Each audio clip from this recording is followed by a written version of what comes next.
बेबोथ' रावखौबो आरो गुबुन गोसथोनाय दं होनदों नामा? नाय नोंनि जुलिनि मन्दपाव सोरबा जिरायोबा नोंनि जिउखौबो मोना आंनि जिउखौबो मोना बै हिनजावनि जिउखौबो मोना मिथिगौ? गैया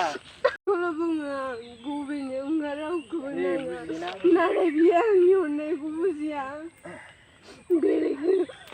बेलेगनोल' अननाय होनो नागिरो बेबोथ' रावखौबो आरो गुबुन गोसथोनाय दं होनदों नामा? नाय नोंनि जुलिनि मन्दपाव सोरबा जिरायोबा नोंनि जिउखौबो मोना आंनि जिउखौबो मोना बै हिनजावनि जिउखौबो मोना मिथिगौ? गैया सोरना गेलेनोसो थायो मानसिया सोर रायलायखाय जों थाफाबाय थायो माथो जों मिथिजोबो ना बेखौ गावनिखौ होमबा आंखौ मानो थिनहरोमोन गोसोखौ आरोबाव मानो बायग्लिहोफिनबावोमा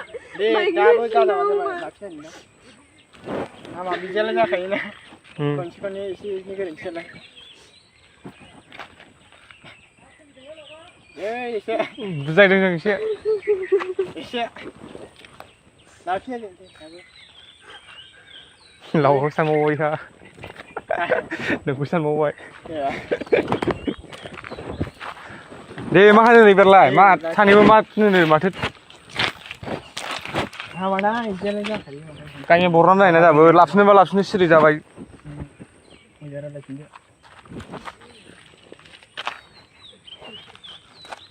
मा जायो सानैबो मा सिरि गोसथोनानै गारनोबा मानोथो गोसो मा होनो गुबैनालाय थांदों अके लाबसिनसो थांदो दे रायलायदो जाबायना दा फनदोल' बिदि माबा थाङा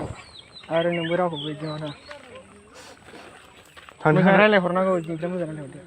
दा बुजिसिनदो जों जेबो नोंनाया जेब्लायबो फन हरबा मोनो बेबो रावखौबो गोसोखायाखै ना गोसोखाङो मानो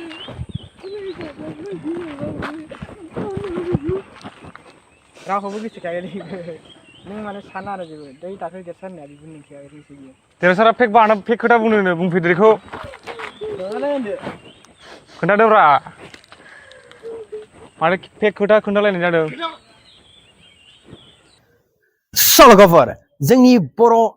सेंग्रा सिख्लाफोरा लोगोफोर इदिनि थाखायनो लोगोफोर गावनि जिउखौ फोजोबना लायो लोगोफोर माबा आलायनाय माबा माबि जानाय हानाय माबानाय इनि थाखायनो जाबाय थायो लोगोफोर सेंग्राफोरा गोबां सिख्लाफोरखौ गोसोथोनसै इनिफ्राय सिख्लाया टेनसनावनो खायसे बेलेग खायसे माने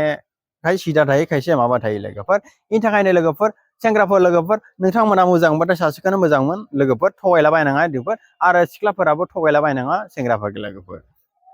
बेफोर थगायबाय थाबा होमबानो मोजां जागोन लोगोफोर रावबो जिउ फोजोबनाय जानाय नङा लोगोफोर लोगोफोर नोंथांमोना बे सिक्लाइन भिडिअनि सोमोन्दै नोंथांमोना मा बुंनो लुगैयो कमेन्टआव खोन्थाहर लोगोफोर आरो नोंथांमोना आंनि चेनेलाव गोदानबाथाय आंनि चेनेलखौ साबस्क्राइब खालामना होदो लोगोफोर।